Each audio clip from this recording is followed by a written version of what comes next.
Senate Republicans have been tweaking their proposed tax overhaul this week, sweetening tax breaks for many individuals but making most of them temporary, expiring in 2026. Tax cuts for corporations, by contrast, would be permanent. By right every time subscribe under the Senate plan, which differs in significant ways from the House version. Many of the tax changes affecting individuals would revert to what they are now.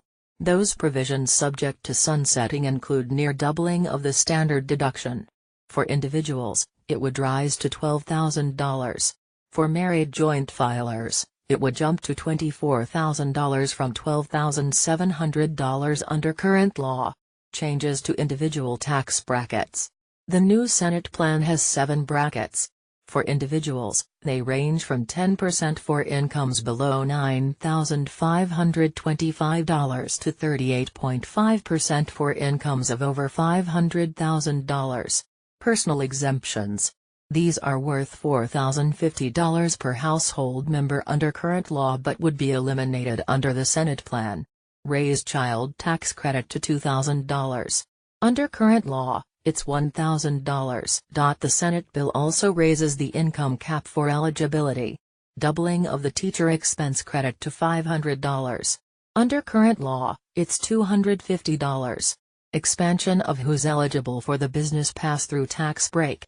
This break affects taxpayers who get a portion of their income from sole proprietorships and some other types of small businesses. The Senate proposal expands the types of business owners who would be eligible for this break, which allows for 17.4% of income to go untaxed. End of the alternative minimum tax.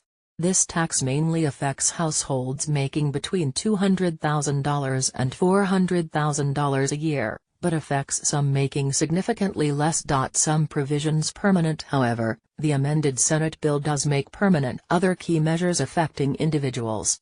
For instance, it would end the Affordable Care Act's requirement that most Americans have qualifying health insurance by removing any penalty for not complying. In addition, the modified Senate bill would make permanent a new way to calculate how tax law provisions would rise subject to inflation.